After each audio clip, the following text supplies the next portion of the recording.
Específicamente el verso número 28, hartamente conocidos por Romanos 8, verso 28.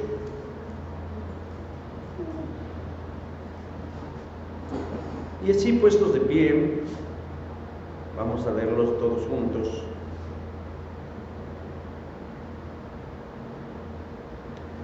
Esta porción de la Escritura, que es la base sobre la que meditaremos brevemente en esta hora de la mañana, ya casi tarde. ¿Ese reloj está mal, verdad? Sí. Son 25 para las 10. No, muchas horas. Romanos 8, 28. Y todos juntos dice así la palabra del Señor. Y sabemos que a los que aman a Dios, todas las cosas les ayudan a bien. Esto es, a los que conforme a su propósito son llamados. Amén. Pueden tomar su lugar.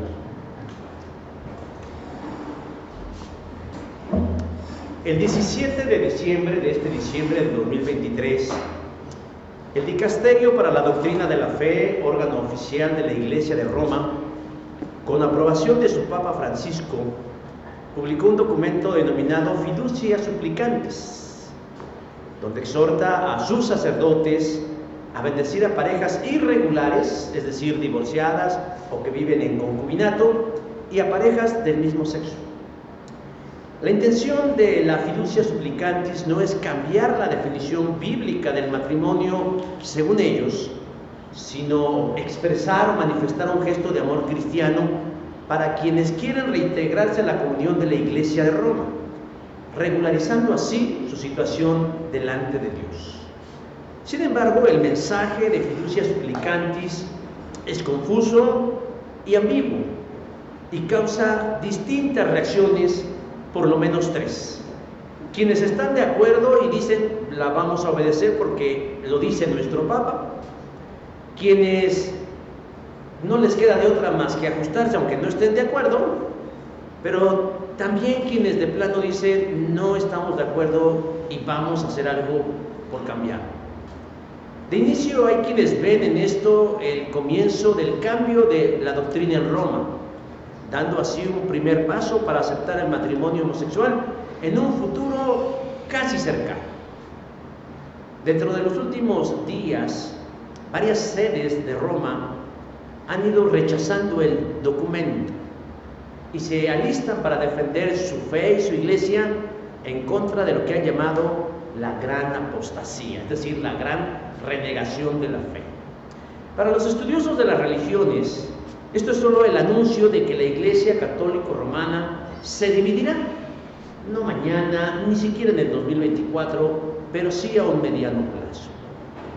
Y esto dirán, pues ¿qué nos está predicando el sermón de la semana pasada? Porque les estoy leyendo exactamente lo mismo, nadie me ha dicho nada. Que no les diga. Dirán ustedes, ¿y esto qué tiene que ver con nosotros? La vez anterior dije, ¿y esto qué tiene que ver con la Navidad? Bueno, alguien más preguntaría, ¿qué tiene que ver con nosotros o por qué debiera interesarnos lo que le pasa a la ICAR, pues a la Iglesia Católica, Apostólica y Romana?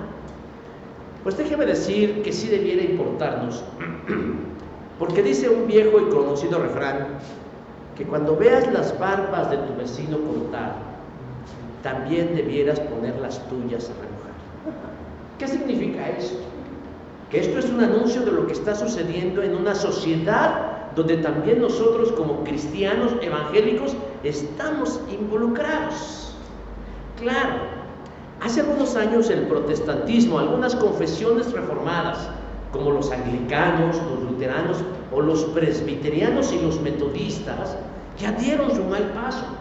Ellos no publicaron un documento llamado Fiducia Supplicantes, sino que abiertamente dieron su bendición y su anuencia para casar parejas del mismo sexo. porque lo aceptan de manera contundente. Pero además de dar la orden de, valga la redundancia, de ordenar ministros transexuales. Este es un mal que se cierne sobre todo el cristianismo, sobre todo lo que nosotros conozcamos como cristiano, independientemente de la rama a la que pertenezca.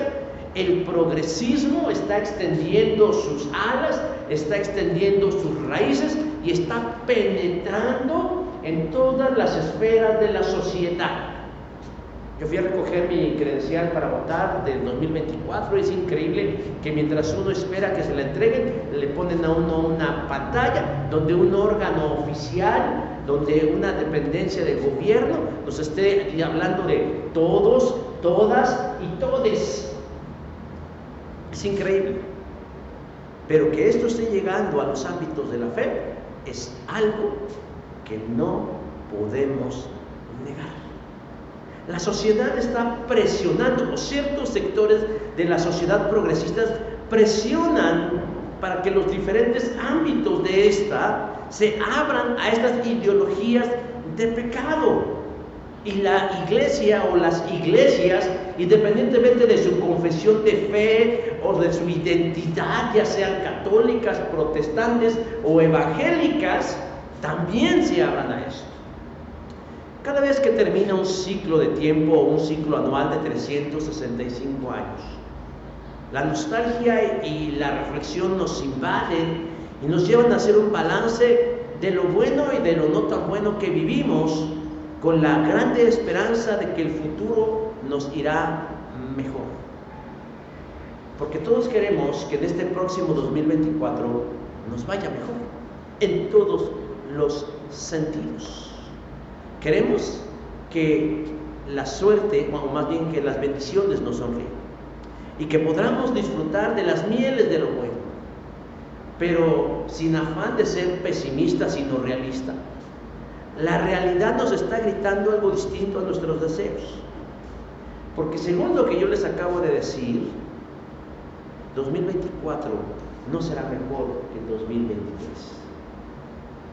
Es más, se los firmo con un versículo de la Escritura que dice lo siguiente: también deben saber estos, que en los tiempos postreros vendrán días peligrosos. Segunda de Timoteo 3:11. O sea, nosotros no debemos vivir con sorpresas de que algo contrario suceda.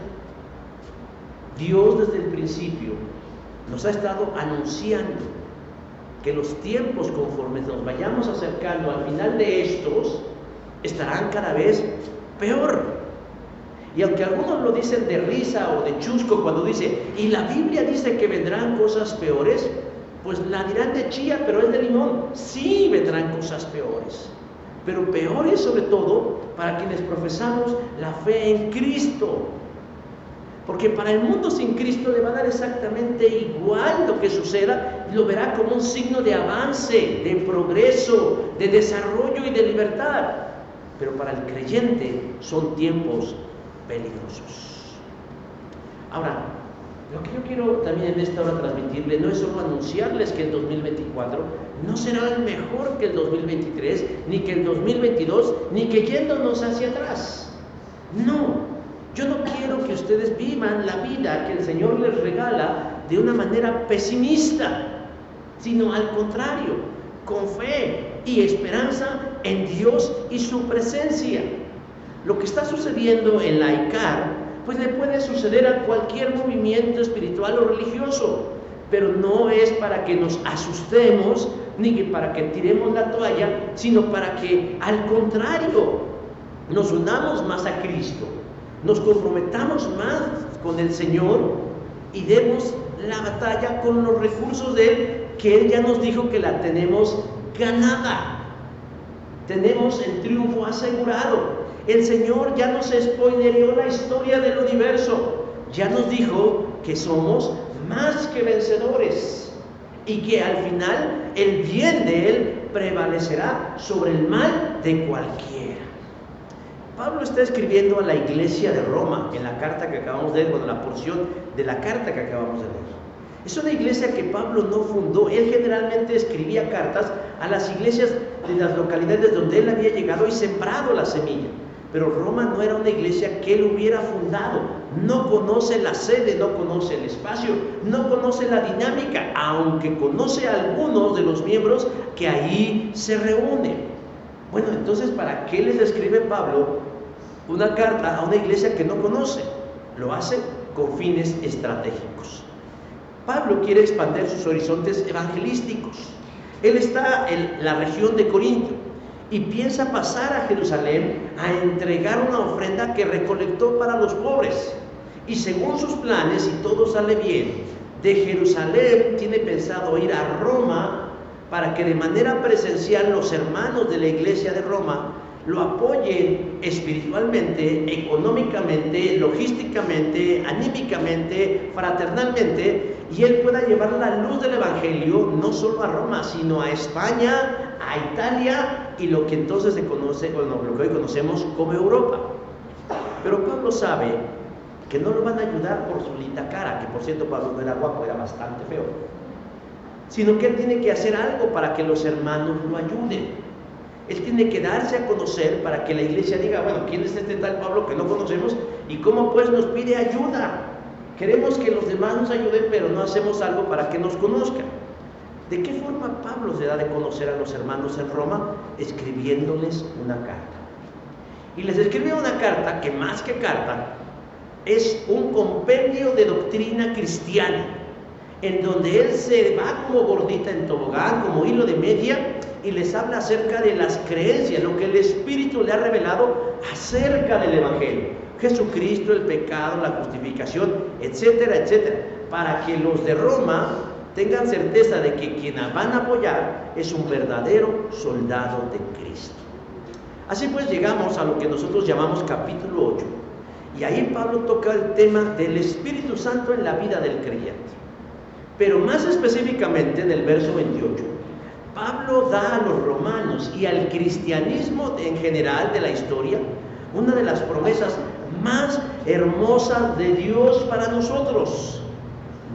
Promesas que en el ocaso de este 2023 meditaremos para descubrir cómo nos va a ir bien en el 2024, pese a que se ve oscuro, pese a que se ve perverso, pese a que se ve maquiavélico. Dios quiere que nosotros lo atravesemos con vida. ¿Cómo vamos a descubrir esto? Haciéndole 3 sencillas preguntas al pasaje, que el pasaje nos va a responder para que nos vaya bien en el 2024. La primera pregunta que hay que hacerle al pasaje es: ¿cómo sabremos que nos va a ir bien en el 2024? Verso 28 dice: y sabemos que, como dije, Pablo escribe a los creyentes de Roma y decía, a diferencia de otras cartas, Pablo cuando les escribe a las iglesias trata asuntos muy particulares, que si hay división entre los hermanos, que si hay pobreza, que si hay un caso de inmoralidad sexual, que si hay confusiones, que si hay de pronto por ahí desánimo. Pablo trata esos asuntos, amén de tratar también asuntos doctrinales. Pero en la carta a los romanos, Pablo no la escribe como una ayuda para ellos, sino, como dije hace un momento, la hace para darse a conocer y ellos sepan cuál es la teología, cuál es la doctrina, cuáles son las creencias de ese tal Pablo, y así ellos puedan ayudarlo en sus planes de llevar el Evangelio a Europa. En el capítulo 8, o lo que para nosotros es el capítulo 8, recuerden que la Biblia no se escribió en capítulos, no se escribió en versículos. Yo este año quise conseguir la Biblia sin capítulos y sin versículos y no la pude conseguir, pero si alguna vez tienen la oportunidad de leerla así, va a ser mucho más provechoso. Estas divisiones de capítulos y versículos se hizo para facilitarnos su manejo, pues para ubicar las citas, para ubicar las historias, etc. Pero bueno, lo que para nosotros es el capítulo 8, decía yo, Pablo habla del papel del Espíritu Santo en la vida del creyente, la tercera persona de la Trinidad. utiliza la palabra espíritu 22 veces. Pero de esas 22 veces, entre 18 y 20, lo hace con clara alusión al Espíritu de Dios. Y dice que el Espíritu Santo de Dios cumple 6 tareas o 6 propósitos en la vida del creyente. Primero, nos libera de la ley del pecado. Segundo, participa en nuestra adopción hacia el Padre. Tercero, aviva la esperanza en nuestros corazones. Cuarto, nos ayuda en la intercesión cuando oramos a Dios. Quinto, participa en nuestro cuidado. Y sexto, nos da seguridad de salvación. Lo que hoy nosotros nos va a ocupar entra dentro del cuidado que el Espíritu de Dios tiene para con nosotros. Y encontramos, como dije hace unos instantes, una de las promesas más hermosas de la Escritura. Y es probablemente la que los creyentes más conocen e invocan. Y casi todos nos la sabemos. Y sabemos que los que aman a Dios, todas las cosas nos ayudan a bien. Y esto es conforme a su propósito, conforme a los que en su propósito son llamados. Pero así como es la más conocida, es la más mal interpretada. Pero para eso estamos hoy aquí, para encontrar el verdadero sentido. Pero la pregunta fundamental de esta hora en relación a esto es: ¿cómo sabemos nosotros que nos va a ir bien según Romanos 8:28? Independientemente si es el principio de año, independientemente si vamos a iniciar un proyecto, si vamos a iniciar una aventura o si vamos a comenzar algo, ¿cómo sabemos que nos va a ir bien? Pablo dice que la manera en cómo un cristiano puede saber que le irá bien es conociendo la voluntad de Dios. Verso 28. Y sabemos que la palabra sabemos o saber, de la que tradujeron esto en el griego, es eido, que significa discernir con claridad, comprobar de tal manera que nuestros ojos sean abiertos a la verdad. Por lo tanto, es pertinente que un creyente sepa en qué terreno está parado. Cuando nosotros somos invitados, o somos desafiados, o somos evangelizados, o como le queramos llamar, pues iniciamos una aventura de fe. No sabemos para dónde andar, para dónde caminar. Para eso está la iglesia, para guiar a los nuevos en Cristo. ¿Pero para qué? Para que sepamos la voluntad de Dios, para que discernamos claramente en qué terreno andamos y qué Dios quiere de nosotros. No es compatible con la vida en Cristo el desconocimiento o la ignorancia en los asuntos de la fe. Una persona común, promedio, construye las creencias que tiene de lo que va encontrando en el camino de la vida. Va formando de los pedacitos que va encontrando en su camino. ¿Sí conocen estas, cómo les llaman? Colchas de pedacitos a la gente que le gusta coser y que de pronto va guardando ahí pedacitos de tela, de un vestido, de una blusa, de un cojín, así, etcétera, y van guardando pedacitos, y ya que tienen muchos pedacitos dicen: bueno, ahora me voy a hacer una colcha, y se confeccionan una colcha de puros pedacitos, hacen unas obras de arte. Bueno, así son las creencias que se construye una persona común, de puros pedacitos, de cosas, de experiencias de otros, de ideas de otros, de conocimientos de otro, y al final lo que le queda es una colcha de colores. Y allí encontramos personas que se identifican, por ejemplo, por su gusto por los marcianos, pero al mismo tiempo no creen las vacunas contra el COVID-19, pero por otro lado creen los monstruos del lago Ness, pero además considera que es importante utilizar el calzón amarillo para la prosperidad. O sea, la gente en su gran mayoría tiene un Frankenstein, es decir, de puros pedazos, su conjunto de creencias personales. De allí nos rescató Cristo. Cuando llegamos a Cristo, nosotros debemos empezar a construir nuestra fe y nuestras creencias el conocimiento de nuestro Dios en una sola línea, en un solo pensamiento, que es su palabra. Por eso dice que los que sabemos, nosotros debemos saber y conocer la voluntad de Dios. Dios no nos pide que inventemos un conjunto de creencias y confiemos en ellas. Fórmense el concepto de Dios que mejor les parezca y confíen en Él. No, Él no nos está pidiendo esto. Él se ha revelado al mundo de dos maneras importantes. Una, de manera general, a través de su creación. Y dos, de manera específica, a través de su palabra, a través de la Escritura. La Escritura es el registro de lo que conocemos acerca de Dios. No es un libro cualquiera, lo hemos dicho en muchas ocasiones.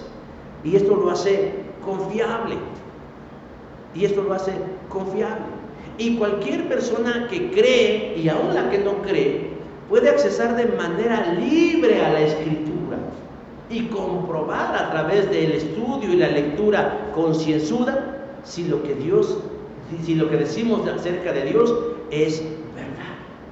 Cuando nosotros llegamos a la Escritura, sabemos, conocemos, percibimos, son abiertos nuestros ojos y comenzamos a discernir con claridad para conocer más el corazón de Dios. No lo conoceremos todo, ni en la profundidad que quisiéramos, pero vamos a tener una idea más clara acerca de Dios, porque Dios nos revela su pensamiento, pero también Dios nos revela su corazón.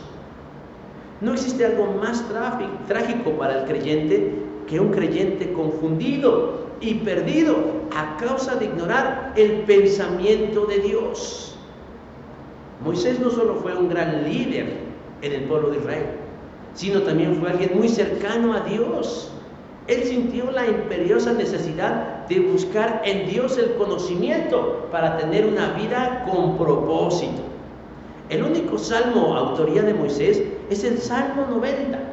Y en el verso número 12, Moisés dice: enséñanos de tal modo a contar nuestros días para que traigamos al corazón sabiduría. Moisés era un hombre muy inteligente, Moisés era un hombre muy sabio, pero de manera humilde admite delante del Señor que no sabe cómo llevar una vida con sentido y propósito, y se acerca a Dios y le dice: enséñame de tal modo a contar nuestros días.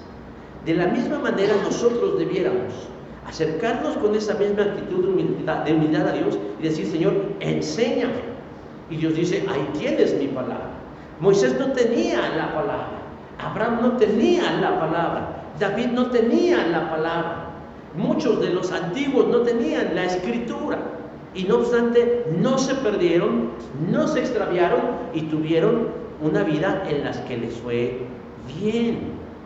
Hoy nosotros, que somos una generación de privilegios, menospreciamos la Escritura, la arrumbamos en cualquier rincón de nuestra casa sin saber que desechamos la sabiduría del cielo.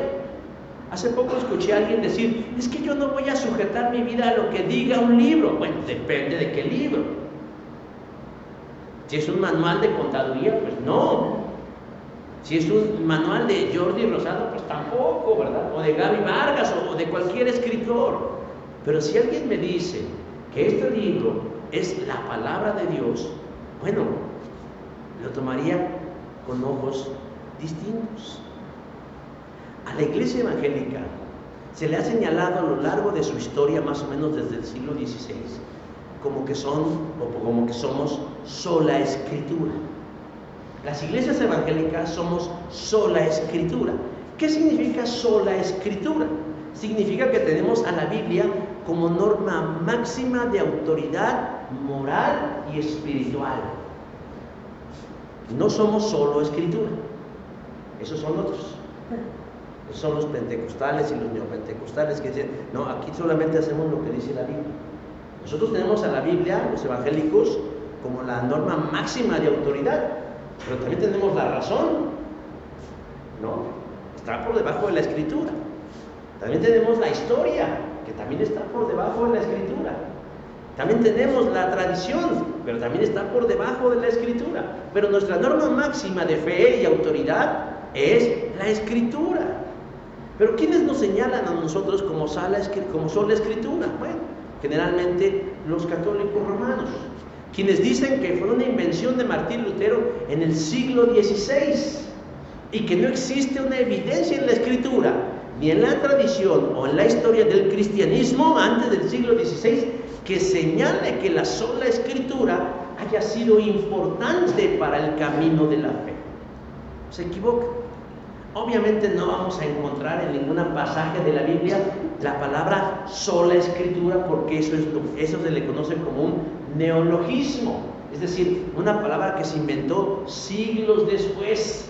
Es como estos ingenuos, no sé si ya iba a decir de qué iglesia, estos ingenuos que dicen, es que el machismo en la Biblia, no puedes hablar de machismo en la Biblia porque en la Biblia, en el tiempo que se escribió y se vivió, no existía ese concepto. No puedes aplicar un neologismo a los textos antiguos. Pero bueno, nosotros no vamos a encontrar algo que diga sola Escritura, pero sí vamos a encontrar, cuando revisamos los evangelios, cómo es que Jesús usaba la Escritura en muchos aspectos de la vida. Por ejemplo, en una ocasión visitó una sinagoga, lo invitaron a leer la lectura del día y él leyó lo siguiente: hoy se ha cumplido esta Escritura en vuestros oídos. Se refería al texto de Isaías, donde habla acerca del rol del Mesías, Lucas 4:21. En otra ocasión, un grupo de saduceos quiso ponerlo en aprietos sobre el asunto de la resurrección, pero Jesús los ubicó sabiamente diciendo: erráis ignorando las Escrituras y el poder de Dios, Mateo 22:29. Y en otro momento, cuando las multitudes se arremolineaban para escucharlo, Jesús les dijo: antes bien, bienaventurados los que oyen la palabra y la guardan, Lucas 11:28. Y la manera en cómo reprendió al diablo 4 veces fue diciendo: escrito está.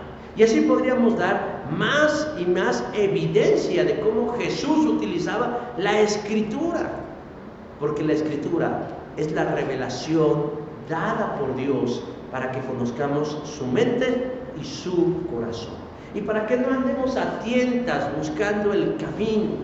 Nosotros queremos un 2024 que nos vaya bien, pues vayamos a la Escritura, porque tan solo en el Nuevo Testamento contamos con más de 7,000 promesas que Dios nos ha dado para nosotros que somos sus hijos. Así pues, respondemos la pregunta: ¿cómo sabemos? Yendo a la Escritura. ¿Y sabemos qué? Pablo nos está dando la respuesta.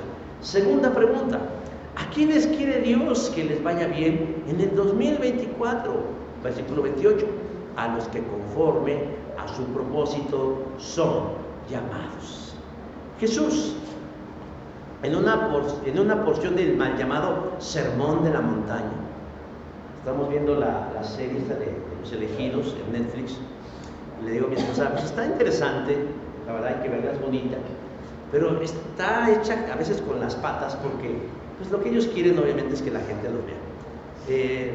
Cuando Jesús dio el Sermón del Monte, no hizo eso que pasa ahí. O sea, él no hizo eso. O sea, no lo hizo así. El Sermón del Monte, lo que hizo Mateo fue recopilar porciones de varios sermones de Jesús que dio en un mismo lugar, y lo hizo en varios capítulos. No crea que hizo un evento evangelístico y reunió a cientos de miles de personas y él con voz de pecho dijo: bienaventurados. No, eso no lo hizo Jesús. Tampoco se trata de mentir pues para ayudar a Jesús. La mentira no va a ayudar a Jesús. Pero bueno, en ese Sermón del Monte, Jesús dijo algo así como que Él, refiriéndose a Dios, da la luz del sol tanto a los malos como a los buenos, y envía lluvia sobre los justos y los injustos por igual. Mateo 5:45. Hay quienes ven en estas palabras que Dios bendice por igual a las personas sin importar su condición delante de Él. Y de ahí tal vez se desprenda lo que se conoce como el universalismo, una creencia que afirma que al final de todo Dios no va a hacer distinción de personas, sino que todos entrarán en la gloria porque Dios bendice a todos.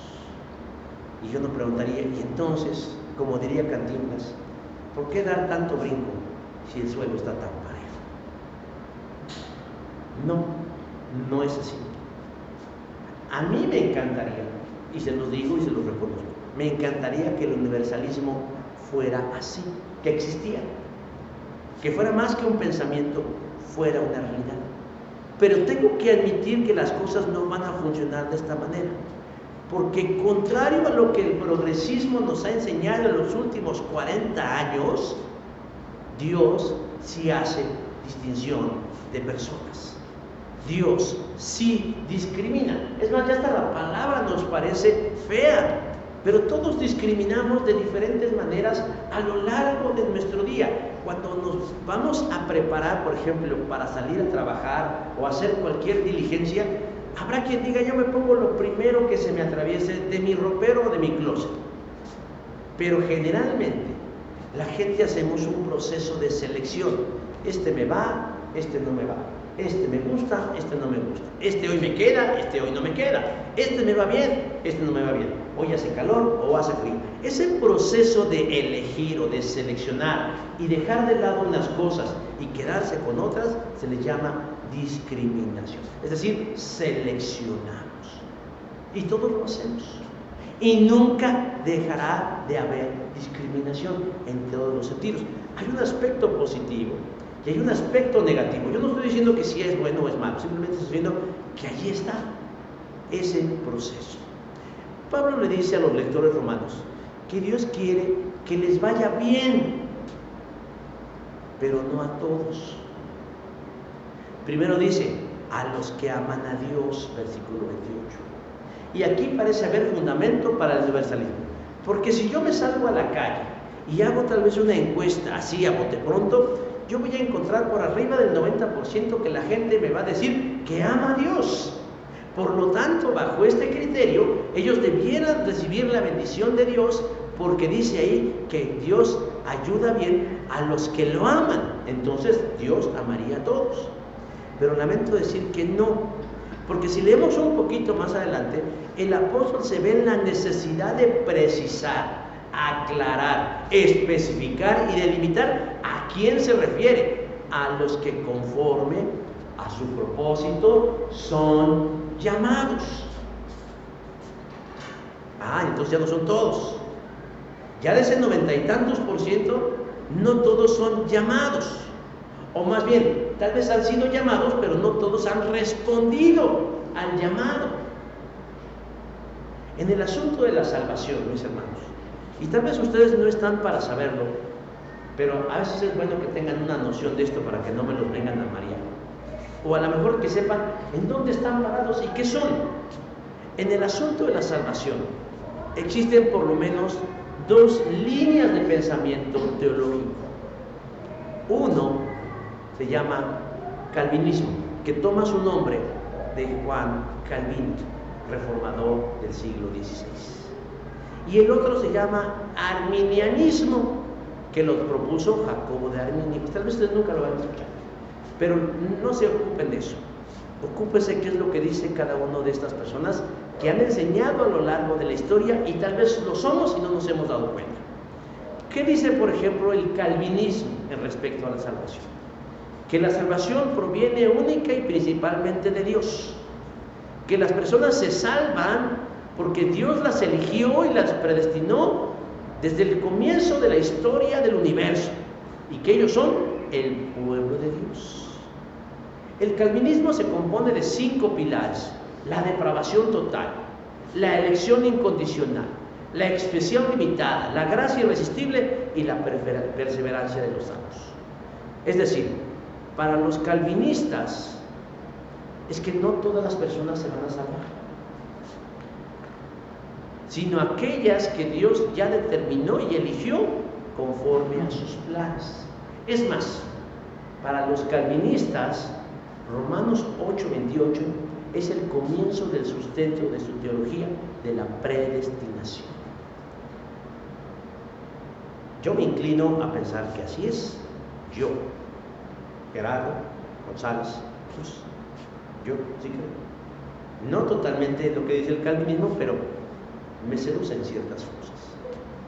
Pero por otro lado existe, en oposición a esta idea, lo que se conoce como el arminianismo, donde yo creo que ahí entran muchos,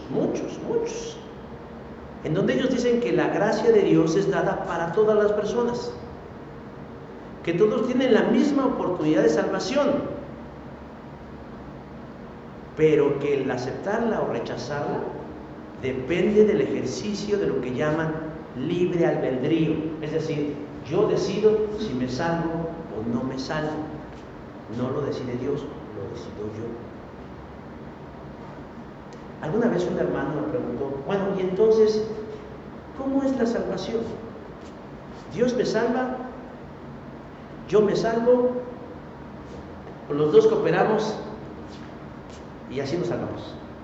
Bueno, pues yo les acabo de explicar que dentro del quehacer teológico, la explicación que dan algunos dicen, los calvinistas dicen, no, Dios te salva, Dios te elige, Dios te llama, Dios te atrae. Él es el que abre tu entendimiento, Él es el que revela en tu mente la salvación. Por lo tanto, eres llamado. Pero otros dicen, no es así. Eso es exclusivista. Todos tienen acceso a la salvación, pero no todos se salvan. No, porque yo elijo si me salvo o no. No Dios no me va a decir, yo soy un robot de Dios. Y hay un tercero que dice, bueno, pues 50 y 50. O sea, Dios una parte y yo otra parte. Pero al final de todo, hermanos, lo que Pablo está diciendo, y lo que sí es una realidad, más allá de la postura que nos acomode, es que lo que Pablo está diciendo es que no todos se salvan. Perdón, que no a todos les irá bien, sino solamente a aquellos que conforme a su propósito son llamados. Por eso he dicho, es una de las promesas más conocidas por los cristianos, pero es la que menos le hemos entendido, porque la gente solamente se queda en, y sabemos que los que aman a Dios, todas las cosas nos ayudan a bien, y ya, pues ahí la dejan, y omiten. Esto es, a los que conforme a su propósito son llamados. Es decir, Dios sí tiene algo muy especial para quienes Él ha llamado, ya sea desde la perspectiva calvinista o ya sea desde la perspectiva arminiana, pero Dios nos llama, Dios nos invita, Dios nos otorga la invitación a la salvación. Y hay quienes han o hemos aceptado esa invitación y decimos, Señor, yo quiero creer en ti. Yo quiero creer en ti. Y entonces creo y me salvo en Cristo, y entonces soy beneficiario de las promesas de Dios, que me dicen que todas las cosas me van a ayudar para mí. ¿Se dan cuenta cómo es que Dios va haciendo esa distinción de cosas? Luego entonces nosotros que somos cristianos, que reconocemos a Cristo como Señor y Salvador, ¿en dónde estamos parados? Aquí cada uno de ustedes tiene que decir en dónde está usted parado o dónde está usted sentado. Yo podría decir, yo estoy sentado de los llamados. El Señor me llamó y yo le respondí. Y por lo tanto, la promesa aplica para mí. Yo sí puedo venir delante del Señor y decir, Señor, yo vine por mi promesa. ¿Por qué? Porque aquí dice que los que te amamos, todas las cosas obran para bien, porque estoy conforme a tu propósito, porque tú me llamaste. Aquí cada quien tiene que responder de manera muy particular y muy personal. Yo quiero pensar que todos los que nos encontramos aquí y todos los que escucharán esta predicación puedan decir, sí, esto aplica para mí. Pero si hubiera alguien que diga, no, es que esto no aplica para mí, ¿por qué? Pues yo he sido renuente, o no he sido fiel, o no he estado a la altura del llamado, hay un remedio. Dígale sí a Jesús, dígale sí a Cristo, y entonces se puede hacer acreedor a las promesas del Señor. ¿Para qué? Para que le vaya bien, no solo en el 2024, sino en toda la vida que el Señor le preste en este lado de la eternidad. Y entonces, ¿a quiénes les va a ir bien en el 2024? A los que conforme a sus propósitos son llamados. Tercera pregunta. ¿Y cómo sabremos que nos está yendo bien? Que las puertas se nos abren de par en par.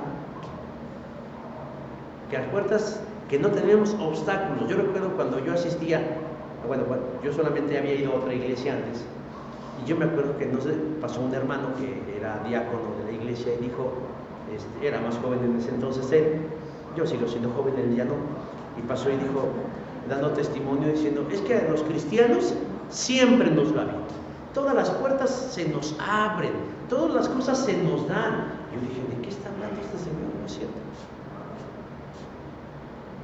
No es cierto. A los cristianos no se nos abren todas las puertas, ni todo se nos da.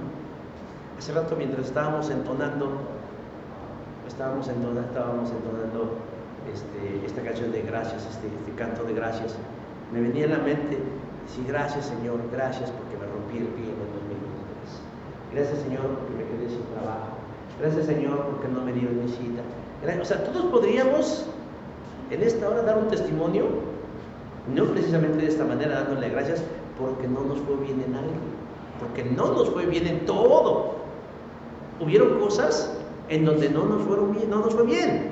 Es más, dijéramos, no lo queremos volver a vivir, no lo queremos volver a atravesar. Pero la pregunta es, entonces, ¿cómo sé? Y Pablo responde, cuando todas las cosas te ayudan a bien. Antes de llegar al versículo 28, Pablo, 10 versículos atrás, dice, tengo por cierto que las aflicciones del tiempo presente. O sea, Pablo está hablando de aflicciones. No dice a qué tipo de aflicciones se refiere, si personales o de qué tipo, pero está hablando de una realidad que para él, que como para nosotros, es una verdad innegable.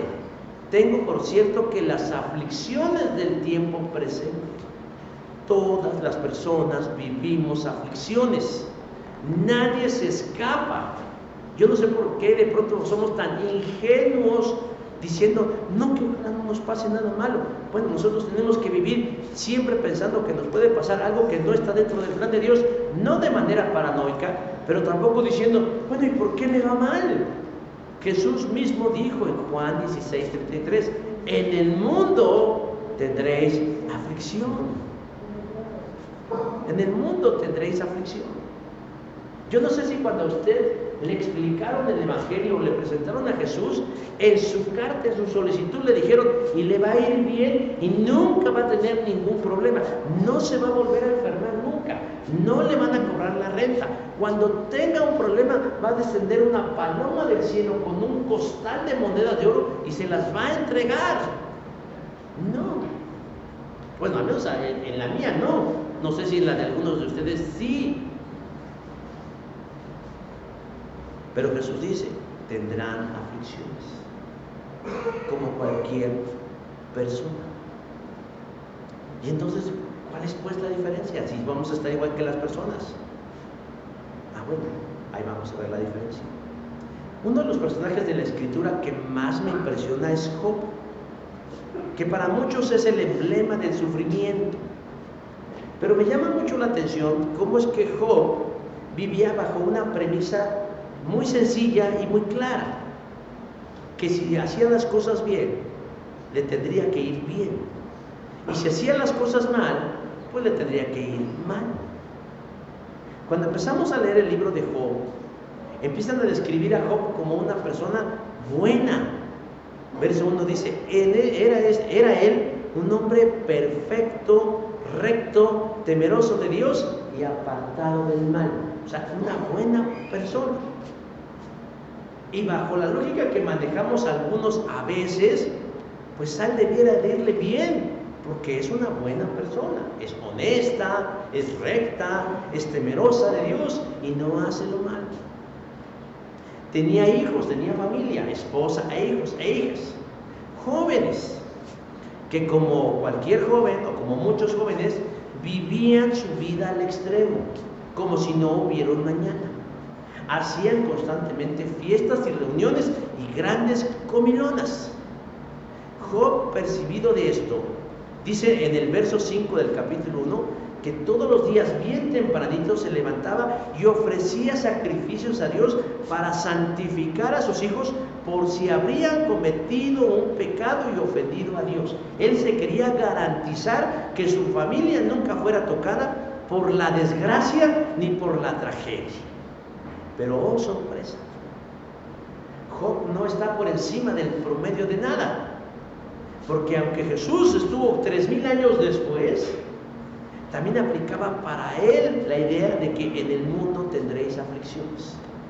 Porque un mal día la tragedia le tocó a su casa y no solo perdió a sus trabajadores, perdió su fortuna, sino que perdió a sus hijos de una manera brutal y sangrienta. Y yo me imagino que en la cabeza de Job debieron haber surgido preguntas como: ¿qué pasó, Señor? Si todos los días me levantaba bien tempranito y te ofrecía sacrificios conforme al ritual de nuestra fe y santificaba a mis hijos, y hoy me los quitas a todos, ¿de qué vale portarse bien si al final voy a sufrir igual que los demás? Hermanos, no existen respuestas sencillas a situaciones tan complejas, y a veces ni siquiera hay respuestas para esas situaciones. Pero no vamos a simplificar, trivializar o romantizar este tipo de cosas. Pero sí podemos decir de algo, que aún en medio de esa tragedia y pese a la tragedia que estaba viviendo Job, Dios se manifestó en la vida de él. Porque entonces tendríamos que empezar a redefinir qué es bien y qué es bueno. Porque si nosotros nos movemos en la dimensión de lo que para mí está bien, que generalmente es lo que a mí me conviene, lo que a mí me gusta, lo que a mí me agrada, lo que a mí me satisface, es un concepto del bien bastante egoísta, bastante reducido. Pero si yo voy al concepto de Dios de bien, el concepto de Dios del bien es mucho más grande que yo, y que mi familia, y que mis circunstancias. Cuando Pablo está diciendo que todas las cosas ayudan a bien, no está diciendo de alguna manera que nos va a ir bien en todo, sino que pese a que a veces no nos vaya mal, esas cosas malas que nos suceden van a redundar, cooperar, contribuir, ser sinergia para que avancemos en nuestra relación con Dios. Es decir, el enfoque no está en la aflicción, sino en lo que produce la aflicción. La palabra de la que tradujeron ayuda en griego es sinergia. Es decir, que todo lo que suceda a lo largo de 365 días, en un periodo de un año, de todos los años de mi vida, deben de contribuir para que yo coseche algo bueno. Si nosotros miramos nuevamente el modelo de Job, cuando termina su sufrimiento, descubrimos que la tragedia se convirtió en algo provechoso para él. Él no es que diera gracias porque se murieron sus hijos, ni porque perdió a su familia, ni porque perdió todo. Pero al principio Job tenía una fe de tipo genérica, una fe cualquiera. Pero al final la fe de Job se hace una fe viva, porque le dice: de oídas te había escuchado, mas ahora mis ojos te ven. Dios se manifestó en medio de la tragedia, porque es precisamente en los momentos difíciles cuando más podemos ver la mano amorosa de Dios, porque es en la enfermedad, porque es en la adversidad, porque es en medio de la prueba cuando nosotros podemos mirar a Dios obrando en nuestro favor. Y eso es lo que hace la diferencia.